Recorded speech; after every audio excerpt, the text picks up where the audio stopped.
Namaste, and welcome to all of you. We continue our series today, interviews with disciples and devotees. And we are very honored to have with us a lady who has known many of the ashram people, Mohini. Yes. Welcome, Mohini. Thank you. We had a wonderful meeting the other day in which you previewed some of the people you've known, Yes. and I would love to continue that today. So perhaps Navajata Yes. Bhaiji, you Yes. could speak of him Yes. first? Yes. Wonderful. Yes. Narad, we met, my sisters and I met Bhaiji in about 1978.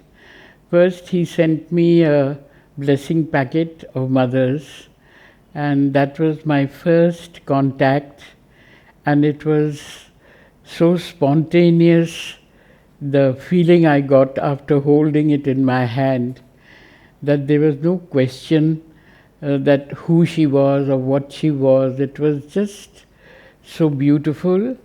And my sister told me about him, and when I came to Delhi, I happened to meet him, and very often whenever he was there, and all the meetings were so enlightening, so nice. We came to know so much about the mother, and he spoke just in a general sort of way.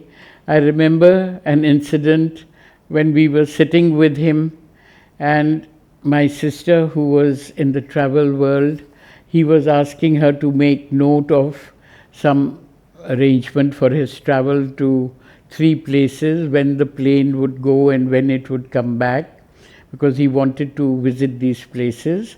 And just then a gentleman came to see him, who was a group captain in the Air Force, and he came to call on him, and he was talking to him, and suddenly he said, Bhaiji, I've left the Air Force. So Bhaiji said, is that so? So he said, yes. And Bhaiji, if you ever want to go to all the 3 places he had mentioned, I can take you and bring you back.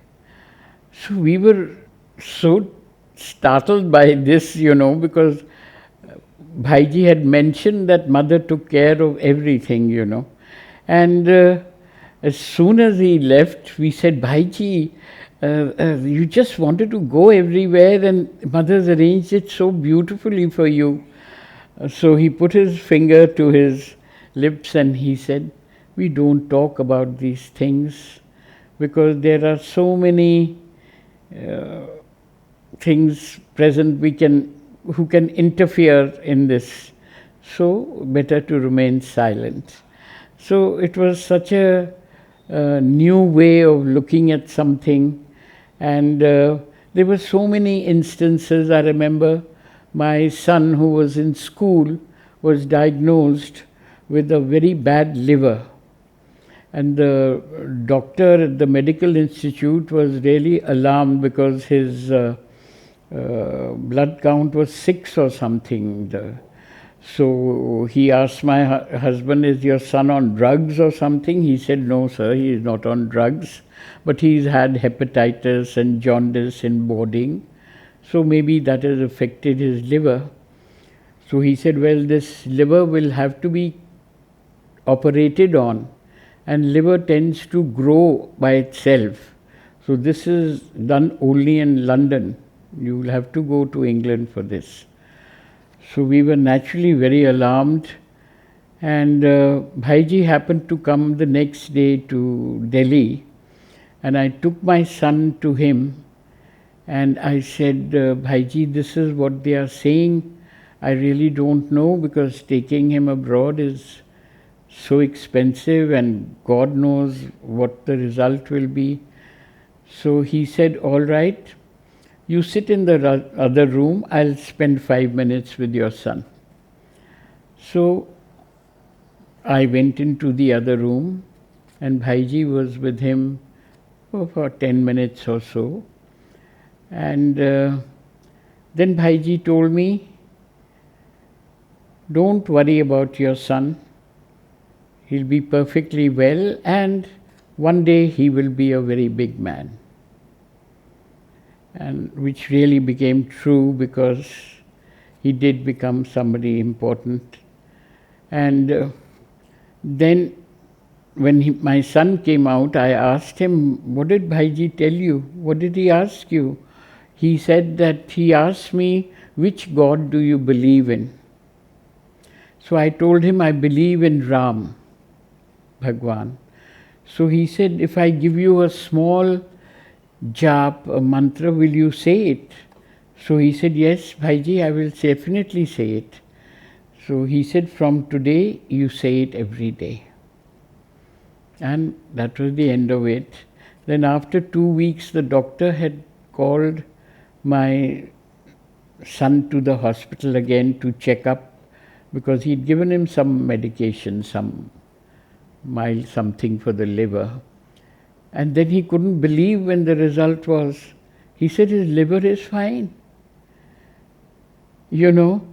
So, it was really like a miracle. He never spoke anything, he never said anything that what he was going to do, nothing. Then my nephew was in boarding also, my sister's son. He was in Dehradun and he was very seriously sick. And my sister got a message that please take him home because we are not being able to control his fever. So she rang up Bhaiji, and I was also there, and she told Bhaiji, it seems pretty bad, and so if you give mother's blessings, and we are driving down to Dehradun just now. So Bhaiji said, let's see what happens at 3 o'clock. So they left for Dehradun, and the nurse in that infirmary at the school suddenly realized that one child had the same problems, and he had that, it's a thing, EGPDX or something, where you cannot take any antibiotics and you get bleeding inside.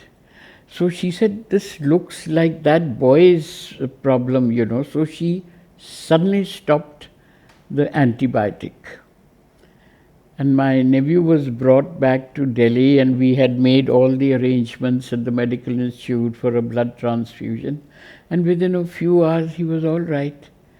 And 3 o'clock, Bhaiji had mentioned, let us see at 3 o'clock. And then he told me, he said he almost went. And so, we saw these things. He never spoke about it. He never said anything that I'm invoking or anything. He was always silent. So we realized that, this is all mother's blessing, So our attachment, to the mother and Sri Aurobindo just started growing, just meeting Bhaiji only. We hadn't even come to Pondicherry. Then in, I think in 83, I came first time to Pondicherry. And it was more or less like a sort of a tourist sort of visit. What is Pondicherry like? What is the ashram like? Let me go and see it. And I was there for a few days, and I was staying with my cousin Pradeep, and I asked him, meanwhile Bhaiji had passed away. Your cousin is Pradeep Narayan? Yes, yes. So I told Pradeep that Bhaiji is no more. Can't I meet some other person in Pondicherry who I can talk to and all that? So he said, I've also just come. I know Dyuman Bhai. Maybe you can meet him. I'll take you to him. So he took me to Dyuman Bhai and said, this is my sister. and Duman Bhai, she wants to speak to you. So he said, okay, we'll speak, I'll call you. And that's how it ended. And I was leaving after 2-3 days, so I told Pradeep, I said, Duman Bhai hasn't called me, can we go to him again? So he said, certainly. So we went to him, and he said, okay, come with me. And he was taking me to his room. And then suddenly he turned, and I followed him, and he took me to Mother's room. I didn't know it was Mother's room. I didn't know where we were going. I just followed him, and I sat down, and he made me sit in front of him and said, what do you want to talk about? I don't remember, Narad, what I spoke. It was like a flood. Just everything came out. And after a little while, he said, that's Mother's chair. You can speak to her now. And he put a flower there. And I said, speak to Mother? Mother's not Mother. Where is Mother, you know? So he said, she's here. You speak to her. So I turned to her, and I started the way I had started with Duman Bhai, you know, and suddenly, I don't know what it was just silent. I just couldn't speak. And all I could say again and again and again was Ma, Ma, Ma. And all this area of my chest was all liquid. I don't know, it was an amazing feeling. I couldn't understand it, what it was, but I kept saying Ma, Ma. And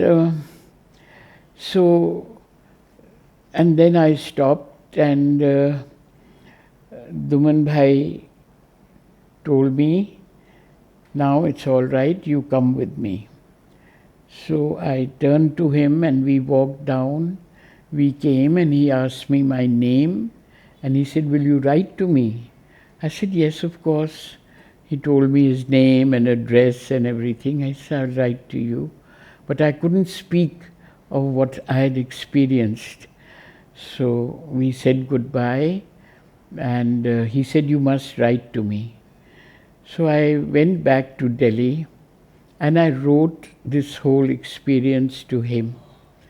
And I took the letter by myself, and I went to the post office and put that letter into the post box myself, and said, Mother, actually this letter I'm sending to you, not to Duman Bhai. And I said it and posted it and came back. 3-4 days later, I got 2 lines from Duman Bhai. I know the experience you had, and the second experience you must have had when you were posting the letter. So it was so surprising that he knew everything and he marked it. And I've always noticed Duman Bhai, when we used to go later on to the ashram, sometimes after dinner when it was all quiet, and Duman Bhai would be sitting on the steps of his room. And one day he called me, Mohini, come here. I said, yes, Duman Bhai. He said, you know, you don't have to pray for the same thing every day. The Divine hears you, even once. Because I, after my prayers and everything, used to ask Mother for blessings for my family in the end. So that's what probably he was telling me, you don't repeat yourself to the Divine. So, and he was always so loving, so kind, took me so often to Gloria, always ready to share, and how those cows used to rush to him when he went into their thing. He knew each one's name, and it was so much. And he would, because we were farmers ourselves, he used to tell me how they were looking after the fields by not using any fertilizer or anything, just the cow's urine and the they can make compost yes, and all. compost. So all the things, sort of, it was like a lesson to learn and to be with him. And there always with these good fortune that I had of meeting the old disciples was such a blessing and such a period of learning that I always used to have that regret, as I told you earlier, that Mother, I'm so old and I never saw you, you know. It was so mean of you not to let us at least catch a glimpse of you only. And somehow that photograph of hers spoke to me and it said, were you ready? Are you ready now? You know, it was as if it just came to me, you know, these words. And it was true. And I did realize that there was no point, unless one is ready, one can't know anything.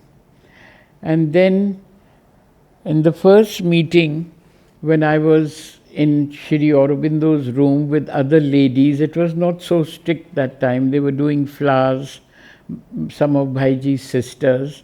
They told me, come, would you like to come with us? And we went up. And I was seeing Shri Aurobindo's room and the flowers, how they were being decorated. And then there was staircase going up, so I knew that it was Mother's room upstairs. So I climbed those steps and I stood looking at that door, and suddenly Kumud Bhen came. I didn't know her, but it was Kumud Bhen because she became a very good friend later on. And I stood there and told her, is that Mother's room? So she said, yes, but I said, can I peep? She said, I'm sorry, I don't have the authority to give you permission. I said, yes, I'm sorry to have asked you. I know it's only on darshan days we can come. But anyway, I'm sorry for coming up to here even. So she said, no, if you want to come, Mother will bring you. So I said, oh, who's going to come to Pondicherry now? It's so far away. And I said, well, I never said anything to her and came down. Then a whole year passed, Narad, and I started thinking of coming back to Pondicherry for a visit. So I was planning how to do it, and I was thinking of coming in October, and not realizing that Mother's room opens on the 17th of November. But a cousin of mine came and he said, why are you going in October? Why don't you go in November when Mother's room opens? I said, yes, I would like to go to Mother's room. So I decided to postpone my trip, and I was just wondering how to go. And my sister, as I said earlier, she was quite senior in the travel world. So she told me, if you want to go to Pondicherry, I'll get you a free ticket. I said, free ticket? How? She said, we people get free tickets, but it's an international flight. You'll have to go to Bombay, and from Bombay you'll go to Chennai, and the plane will go further. You can get dropped at Chennai. So I said, but from where? Bombay where? So she said, you have to go to the international airport in Sahar. I said, goodness, I haven't traveled so much by air. Where will I go alone at 4 o'clock in the morning? So I was really worried, but I have a cousin in Bombay, so I rang her up and said, will you drop me at 4 o'clock at the Sahar airport? She said, of course we'll drop you, no problem. I said, oh, that's very nice. So I was preparing, and my sister told me that there's no flight on the 16th, so you'll have to go a day or two earlier, because Pradeep told me you have to come on the 16th, otherwise 17th it might be too late because the room will shut by the time you come to Pondicherry. So I said, then what? She said, then you go 2-3 days earlier. I said, okay. But after a little while, she rang up and she said, no, there is a flight on the 16th, so you can go. I said, oh, that's really nice. And I prepared to go, and I arrived in Bombay, and my cousin sister saw me to the airport at 4 in the morning, and I was really shaking in my boots because I said, now where do I go from here, where is the counter? And I was just looking around when a young girl came, and I said, excuse me, can you just help me with this? I'm going to Madras, and I want to go to the right counter. She said, oh, I'm an air hostess, I'm going to Madras, I'll check you in. Come with me, don't be nervous. She took me, checked me in. We entered the plane, we sat in those VIP seats, which I had no idea were VIP. And she ordered a Spanish omelette for me. I said, I don't want to eat so early in the morning. She said, no, eat something, it's a long journey. She gave me, and then after that she said, now you relax, put your feet up and go at the back. And she went at the back, and she'd been chatting to me, everything. So it was very nice. I was very happily sitting with her. And when 2.5 hours passed, I said, now we'll be reaching Madras. So I said, let me see if she's awake or what. And I turned to look at the back, and she was there, but there was no one else in the aircraft. So I said, there are no passengers. Where's everybody? So she came, and I said, why are there no passengers? She said, this is an unscheduled flight. I said, what do you mean it's unscheduled? She said, because a plane has got spoilt in Singapore, and this aircraft is going to pick them up. I said, oh, that's why I got this flight. Otherwise, I would have to come so many days early. So I reached Pondicherry, and I of course met Duman Bhai. Then I went to meet Mr. M.P. Pandit, and I was chatting with Panditji, and I was telling him, Panditji, I've had quite a few bad experiences with spiritual people. So he was laughing. He said, is that so? I said, yes. And I'll tell you about it sometime. And he was chatting normally, everything. Then I started telling him about myself and everything. He was very, very quiet. He always used to be quiet, but I was always chatting to him. And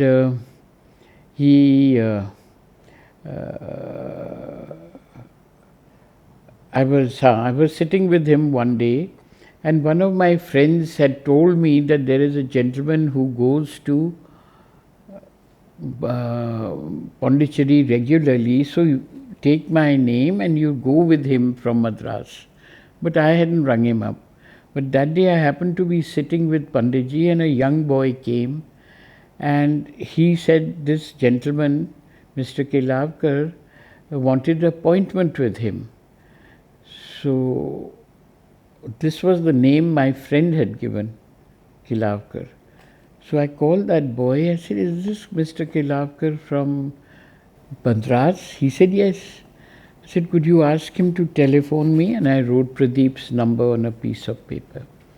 Went back, and Mr. Kelavkar rang me up, and I said, I'm so-and-so's friend, and she had asked me to get in touch. So he said, I said, are you going to Madras in the next day or so too? So he said, no, I'm not, but my wife is. I said, I'm booked tomorrow, so if I can share a taxi with them or something. He said, no, you can go with them. They're going in their own car. And I had booked my taxi at 4 o'clock in the evening.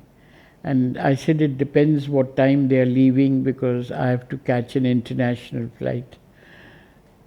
So he came back and he said at 4, they're leaving at 4. So many coincidences, Narad. Then I came back to Delhi and I wrote to Panditji and I said, Panditji, my trip was all really just, I had nothing to do, it was all arranged, and I kept thinking of Kumud Bhain's words when she said, if you want to come, she'll bring you.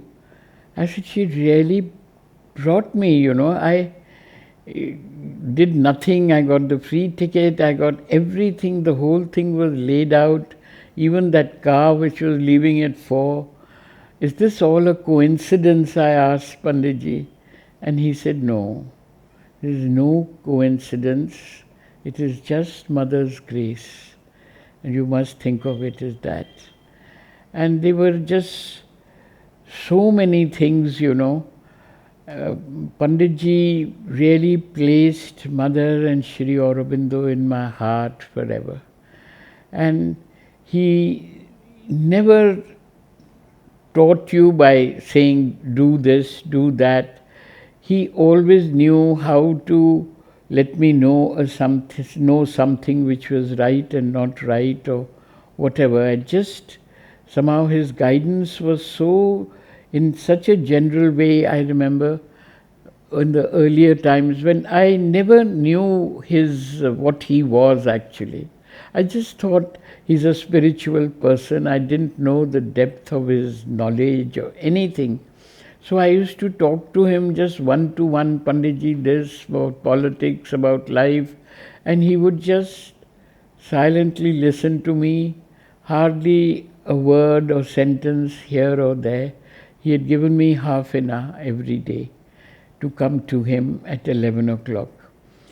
And that day, my cousin Pradeep was building his house, and he asked me to come along as he was taking Panditji for the foundation. He wanted Panditji's blessings for his house. So we went at 3 o'clock, and I was in such a bad mood, and I was sitting there grumbling, it's so hot, it's so hot. Pondicherry can be really hot at 3 o'clock in the afternoon.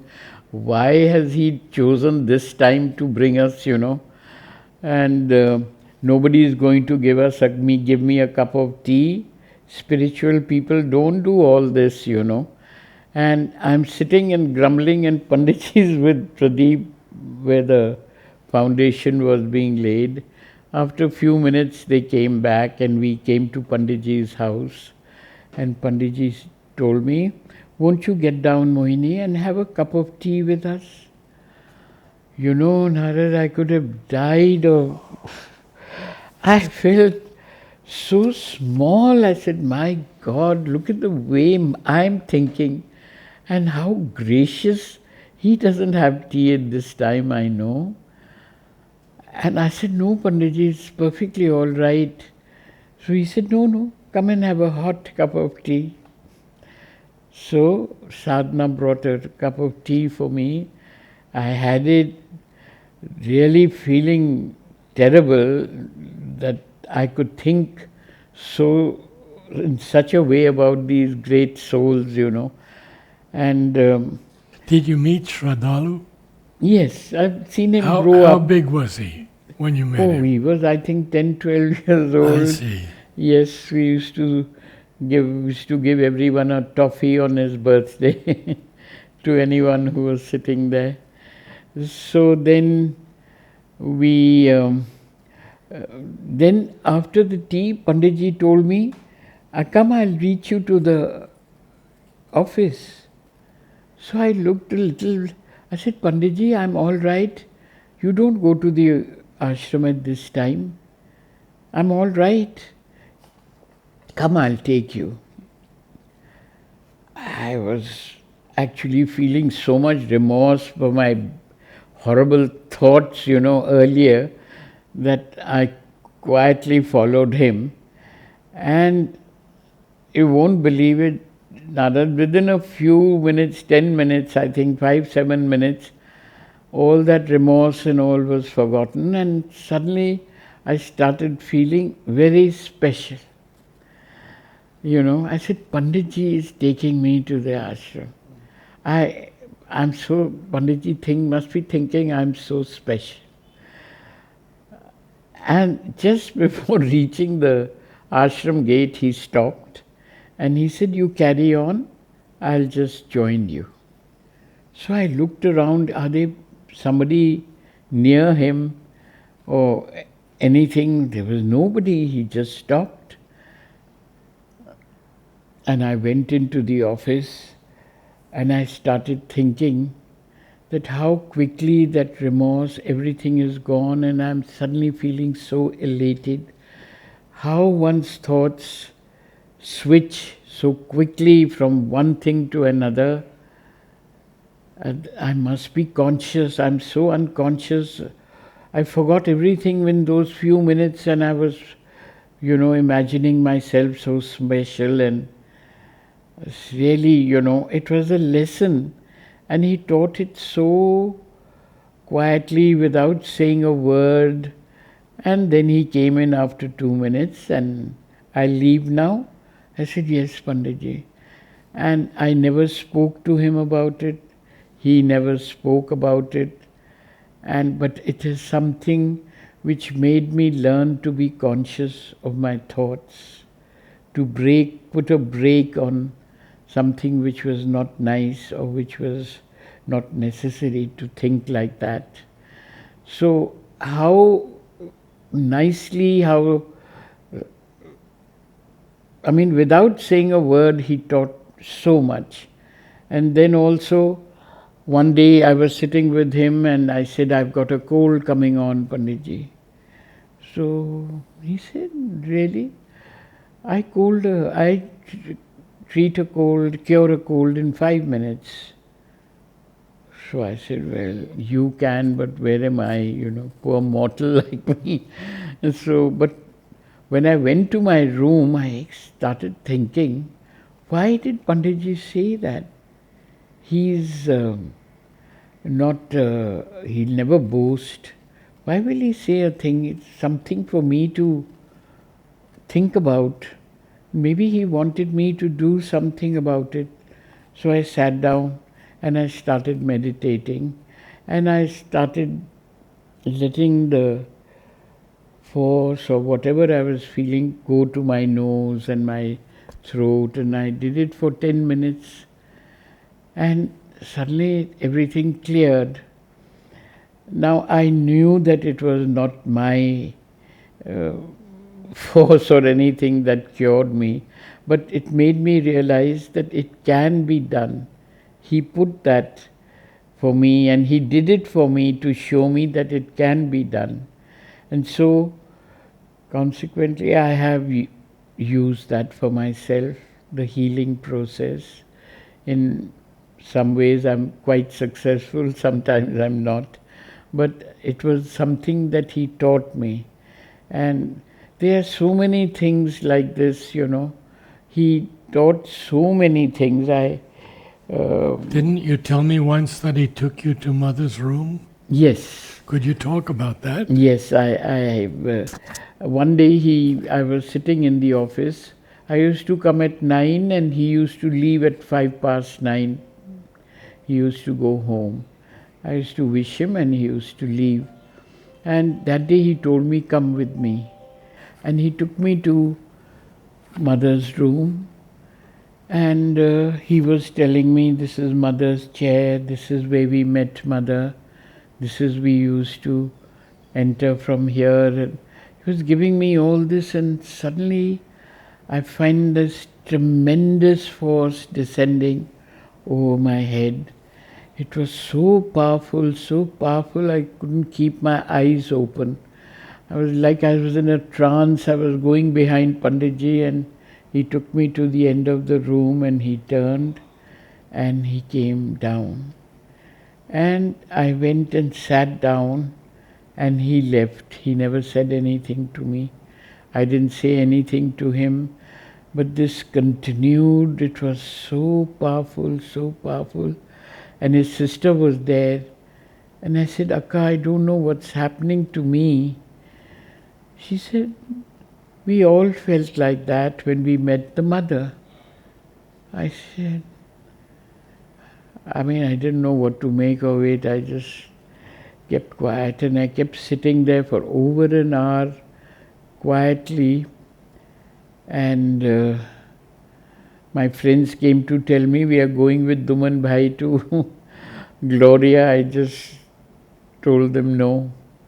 And then I went to the guest house. I ate my lunch and went to my room, and it was still going. And I said, my God, what's happened to me? What is this? And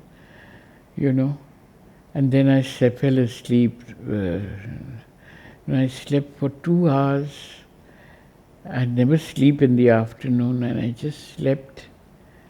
And it was so powerful, but when I woke up, it was not there.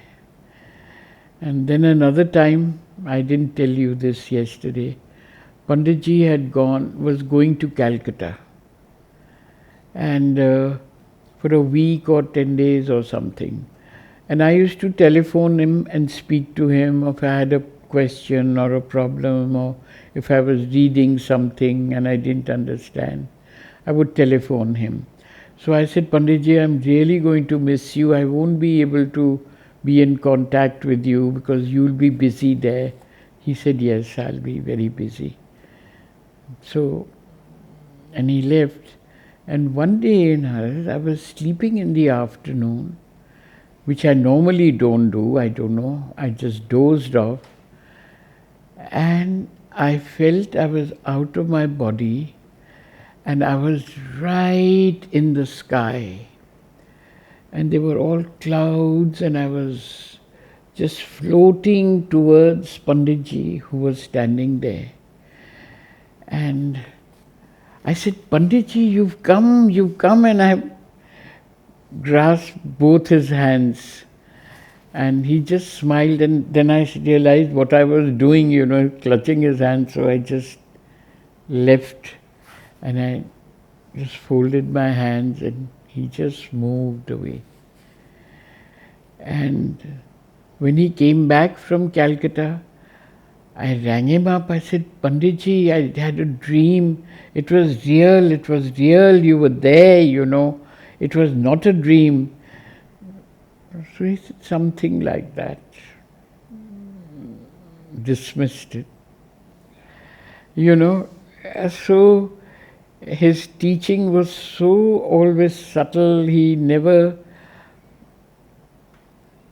told you do this, do that. If I felt I had done something wrong, I would tell him that Panditji, this wasn't. He would just let it pass. He would never say, no, you should not have done this, or never any instruction, never anything. Just loving, gentle guidance all the time. Would you say he was closest to you of anyone you met in the ashram? Beg your pardon? Was he closer to you than anyone you met in the ashram? No, I was very, very close to him. And I was also close to Vasanti Didi. Did you meet her through Madhav? Beg your pardon? How did you meet Vasanti Didi? In the office. She used to be in the office. Okay. And she had such a beautiful voice. And I used to tell her, Vasanti Didi, you never ever claimed to be a singer. You got the most beautiful voice. When Panditji celebrated Kapali Shastri's anniversary, I think she sang. It was the most beautiful bhajan that I've ever heard anyone sing. And there was a tape also. Unfortunately, it's got lost now. It's no more there. But she had such a beautiful voice, and she's always been, and Jayanti, they've been an inspiration and a great comfort. Because whenever I've had a problem, the first person I ring up is Vasanti Didi. I said, Vasanti Didi, how to do this or how to tackle this? And she always gives no advice, but always her prayers. And they are so effective. How did you come to know her sister also? Because we were always together, I used to visit their home, and I was close to her husband also, Prem. I used to meet him also. And we used to talk on the phone, chat. Jayanti and I used to have long chats on the telephone. So I've been really close to all of them that way. And all the various other people I met. Well, Champaklal was one. Champaklalji also. Narad, I met him. First time I went to meet him and I asked him to write something for me. And my tears were just flowing, I just couldn't stop crying. And he wrote, "We pray that we may never forget you." So I said, I don't follow what you have written. What does it mean? I don't know, Champaklalji. He wasn't speaking at that time, was he? No, he wasn't speaking. So he wrote it down. He wrote this down. So I said, who's the we? So he pointed to Mother and Sri Aurobindo. I said, Mother and Sri Aurobindo? He just nodded. And Narad, I then met Champaklalji on his birthday. I really now understand what birthdays are, because he was like a living angel. He was all golden. He was wearing that cream-colored cloth around him and that dress that he wore, and his face and his hair and everything had light on it. He never looked like that every time. On his birthday, he was just glowing light, absolutely. And then I understood how special birthdays are, because he was totally transformed. Otherwise, he always looked saintly and very nice, but this, I just couldn't, imagine that so much light was flowing from him. And then I had the good fortune of his coming to Delhi, coming to my house, and I really felt Mother had stepped in, And he came happily, sat down in my sitting room on the ground, and then looked at me and said, what do you want me to, So I said, I'd like to serve you some ice cream because I know you like it. So he asked for a piece of paper, and he said, if rice is boiling on the fire, what happens if you add more rice after half an hour or 45 minutes? I couldn't understand what he meant. Then Pushpa Ben was with him, and she said, he means that he has just had his meal about an hour ago, so he does not want to eat just now, because that food is being digested. So how particular these people were about every little thing. We've eaten a good meal and somebody brings some ice cream or something, we readily have it. But how carefully, this is also part of sadhana. And so one saw so much in these people. And then once he had come to Delhi and I took my children and went there to have his darshan, and he kept stroking my son's head, and I was just talking to him generally, and how long he was staying and all that. And he kept doing this to my son, and after we left, my son was telling us, "Oh, mummy, he never said anything to you people and to my sister. He was only blessing me." So, and then my son met with a almost fatal accident, and he got saved. Panditji said it was your prayers that have saved him. So I think perhaps it was Mother's grace that he just warded off that thing from him, I don't know.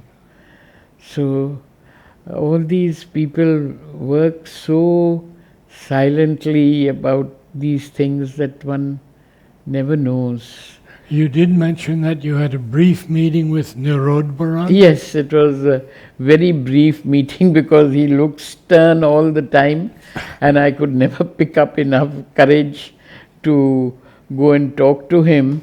So I once met him in the ashram school. He was coming and I was going, and I said, "Narad Bhadan?" So he said, "Yes." I said, "I always wanted to talk to you." So he said, "Then?" I said, "I have no questions actually, but can I come and see you sometime?" He said, "Yes, you can." And then I went once to his room, and he spoke a lot about India and how one can work towards nation building and how important it was to work for the nation, and we must make India strong, and his theme was like that. So for 10-12 minutes I sat with him. Then I thanked him, and that was my last meeting. And Amal Kiranji, Mr. Setna, I went to meet him once, and I told him, "Mr. Setna, can I telephone you? I'm so far away. I have so many questions." And Panditji was no more by then. "Can I speak to you sometime?" He said, "Yes." So I used to telephone him and I would ask him, "Mr. Setna, I hope I'm not disturbing you." So he said, "My dear, we are not meant to be disturbed." That always brought a smile to my lips. And then even my daughter's wedding was taking place, and I was having difficulties selecting the people, the caterers for her wedding. So I was in a bit of a flap, so I rang him up and said, "Mr. Setna, I can't manage to organize this thing. I'm so new to all this. I never thought that one has to book 8 months and 1 year in advance and all." So this was for Delhi, for New Delhi? Yes. So I said, he said, "Mother, pray to Mother." And that's all. And the next day, one of my daughter's friends, who was the owner of this best caterers in Delhi, she rang up and told her, "Divya, can I do anything to help for your wedding?" So she said, "Oh yes, you can, but if you can find us some caterers." She said, "Caterers? We'll cater for you? Who's better than us?" And just tell me the menu. So it was so managed by Mother's blessings, But he was always so full of humor. Once I went to meet him at the hospital, at the nursing home, and he said, "Oh, you've come to see this horizontal wonder." I said, "How are you, sir?"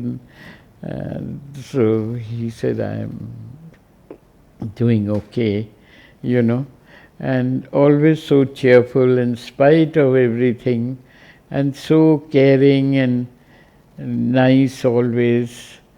So meeting all these people, I recollecting something else, but yes, you I told me haven't, about meeting Chinmoy. Yeah, and before that, Huta. And Huta. Yes, I met Huta on our first visit. Those Hindujas knew my cousin Pradeep. So I said, I've heard there's a lady called Huta and she's written the White Roses and, I want to meet her. So Pradeep arranged for this meeting, and it was our good fortune that Huta took to us so well. Otherwise, she was not a very friendly person in a general sort of way, but she was so nice, so nice. She spent so much time talking about the mother and her paintings, and even in the latter stages, she used to say, okay, only half an hour, Mohini, come for half an hour. And then I would be for 3 hours and I would say, Huta, I'm going to miss my dinner if you don't let me go now. So she was so full of stories of the mother. What a lovely human being she was, I tell you. She shared so much, always friendly and very, very nice to me. She came to Delhi, arranged a meeting. She was going to meet Sonia Gandhi. She had some message to give, I don't know. So I arranged that for her. And she was, not Sonia, Indira Gandhi that time, not Sonia, long time ago. So, but she was also a really good friend right till she left. When she'd shifted to that Rue Soufre, that last flat, so I met her everywhere. When she was in her brother's place, then she went to another ashram building, and everything she made so neat and beautiful. She was such a artistic soul. Everything, I mean, this whole ashram, those 2 rooms she'd got, she'd transformed them. They were so neat and nice, and she had that in her, and how mother taught her and everything she used to speak about. It was so wonderful meeting all these people, and it was really mother's grace that we came into contact with all these people and so closely. Bhaiji, Well, Panditji. there was one other instance you told me about was meeting Alok Pandey. Yes, Alok Pandey, I met him, I kept hearing his talks, of course. They were so informative and so nice. Then I requested him to come to my place, and he came there. He spoke at our college, and he spoke at our center. We have a center in our temple area, and there were a lot of people. Even last month, I think, I had invited him. He had come again. So he's really so knowledgeable, and what a memory. He can quote from every scripture, everything. And I said, Alok bhai, how do you do it? In fact, he's the one, when I was talking to him one day, he asked me to speak to you. And to meet me. Yes, to meet you and to. I said, Alok bhai, I am so. I mean, what will I speak? What do I have to say that is of such importance that I should meet him? So he said, no, you should meet him. And then I was talking to Vasanti Didi, and I said, I don't know how I can speak to. I mean, he's interviewed all the old sadhaks, and where am I comparison with all of them? But mother's been kind. She's given me so much guidance and instruction from all these people, and their gentle guidance, their greatness. One never realized. I mean, I didn't know what Panditji was till so late. I used to chat away to him, just I would to a friend, and once I took a friend to meet him, and she didn't open her mouth. She sat quietly with him, and I was talking to him, and then after half an hour she told me she would go, but please ask him to give me mother's blessings. So I said, Panditji, she has to go. She wants mother's blessings. So the first time he looked at her and he nodded his head, and she got up and went. And I just turned to him and I said, Panditji, how did you find my friend? Narad, he told me everything about her. Everything. I was just looking at it. I said, Panditji, you didn't even look at her. And you know everything. So it was so amazing. Then I used to say, my God, he must be knowing all my thoughts.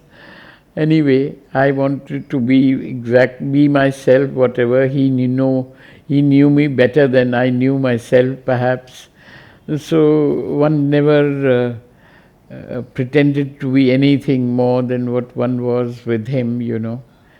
And he understood everything. He was so kind and so gentle. I have no words to. He just. I can understand why I turned to him, but to this day I can't understand that he gave me so much, so much. I don't know.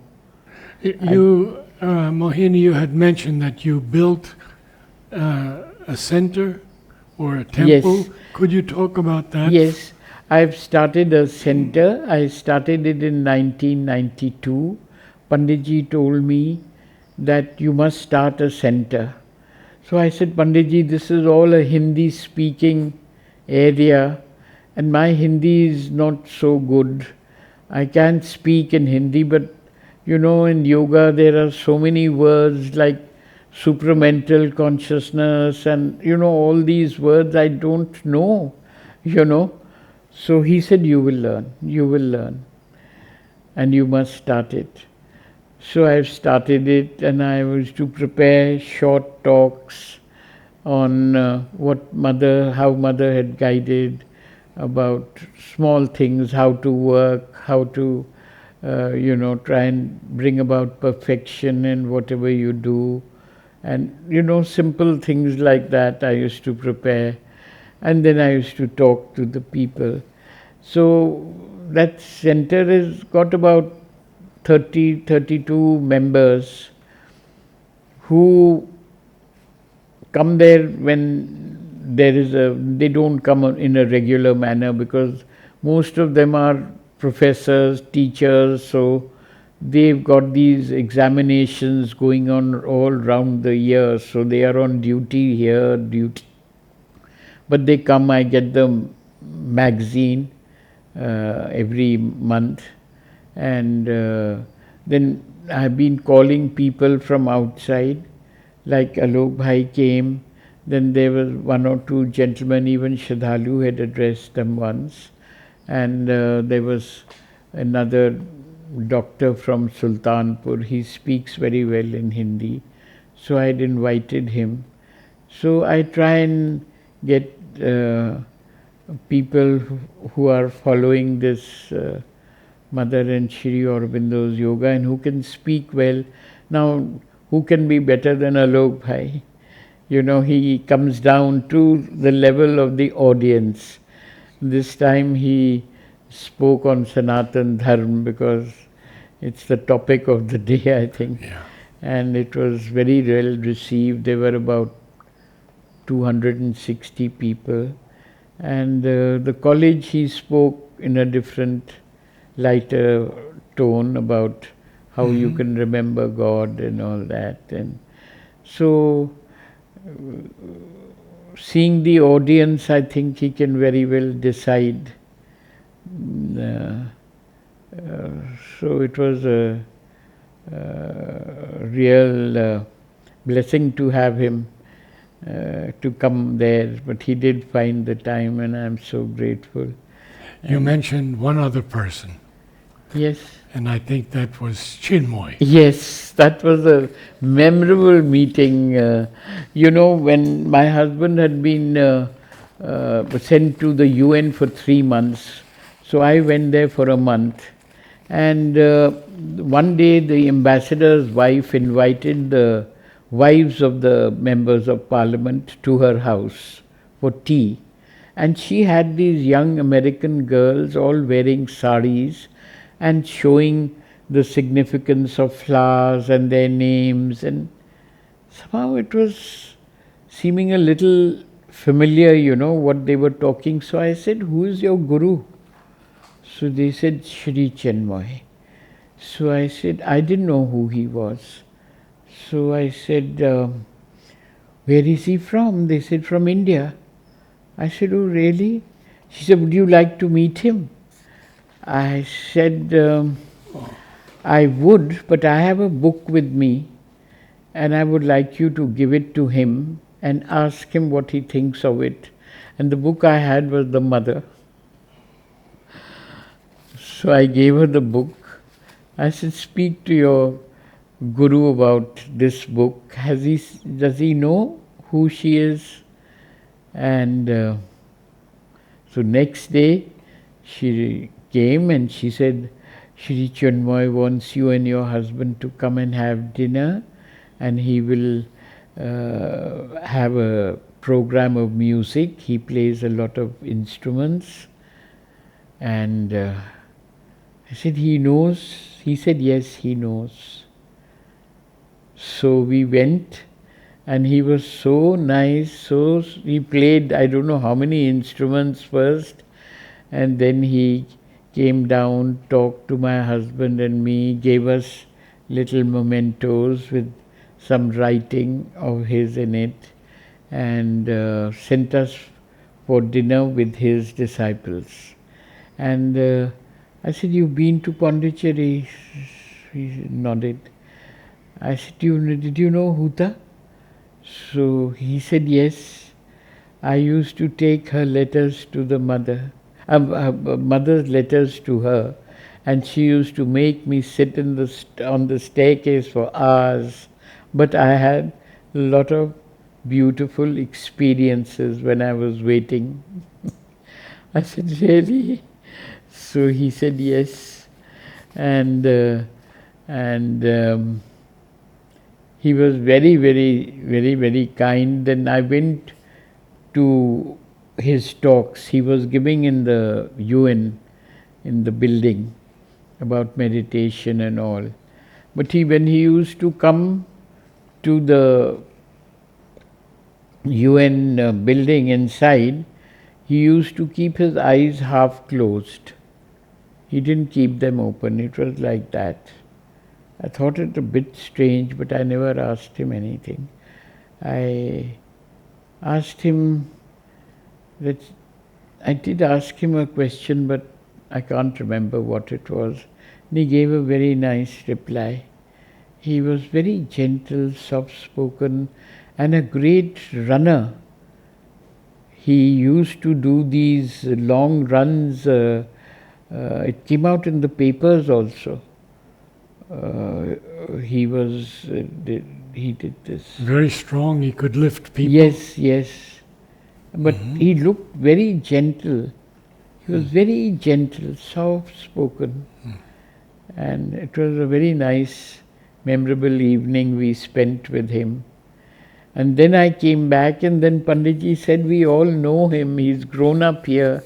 But Mother and Shri Aurobindo told him, not Shri Aurobindo, I think Mother told him not to use their name. So he didn't speak of them. Only when I sent the book to him that he said, "Yes, I know." Interesting. This is what Panditji told me. Interesting. So these are some of my experiences. I think, yes, once Panditji was remarkable, I tell you. Once I was to go to, I was having some problem, and the gynecologist wanted me to have a D&C done. So I told Panditji, they are telling me. He didn't pay much heed to it, which I was a bit surprised. But I didn't ask him again. Then after a few months, I must have thought again. Then I asked him. So I said, Panditji, should I go in for this? 2-3 times I asked him. He said, yes, you can go in if you like. So I said, oh. So I went and had myself tested, and they said, you're fine. So I said, Panditji, I'm fine. So he said, but I knew that. So I said, then why didn't you tell me, Panditji? I wouldn't have gone through this. He said, I wanted to give confidence to your body. Very beautiful. Yes. So, you know what people like me who are always wanting some assurance from the doctor.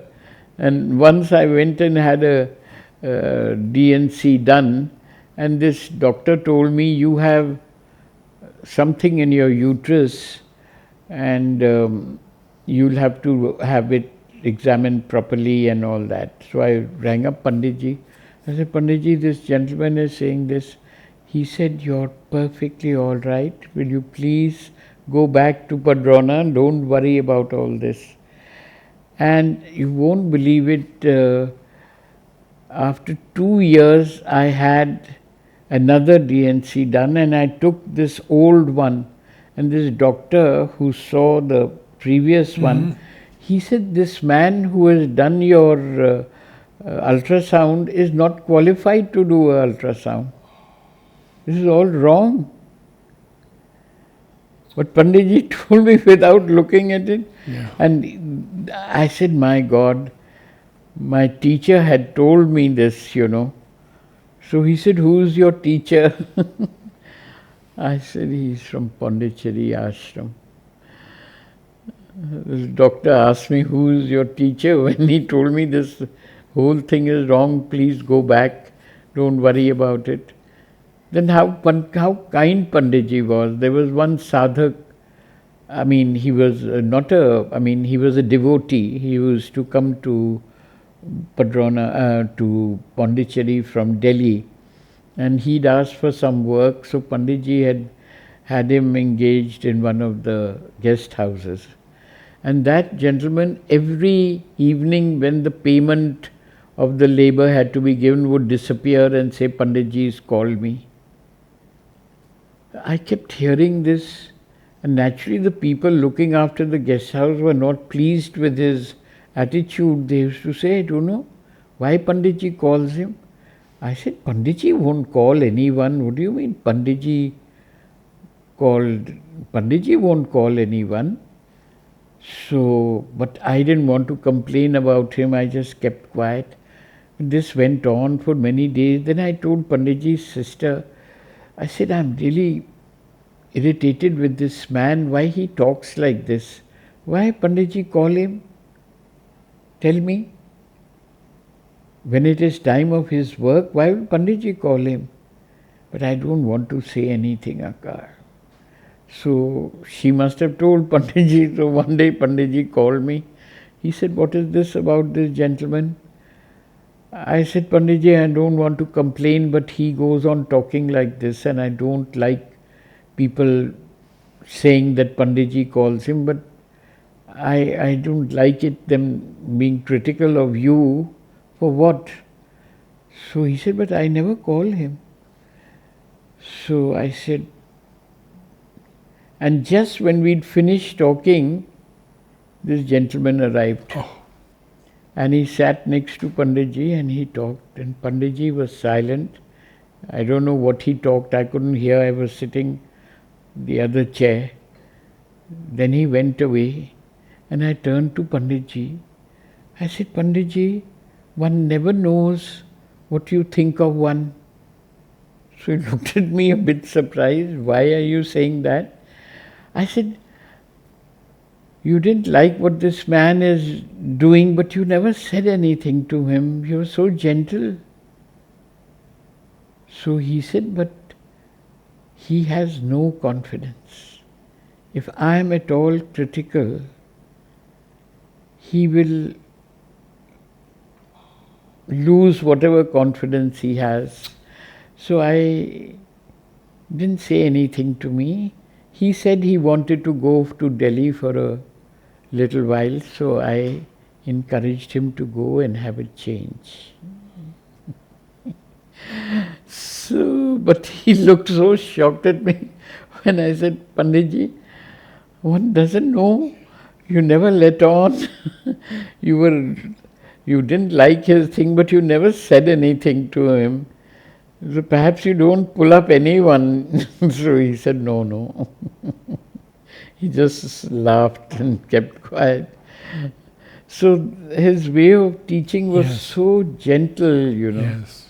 so gentle, and just I'm so grateful to Mother and Shri Aurobindo that we didn't meet them, but we made these great disciples, these great beings who were so special, so special. And that's a beautiful ending to our talk. Thank you Namaste. for giving me this opportunity.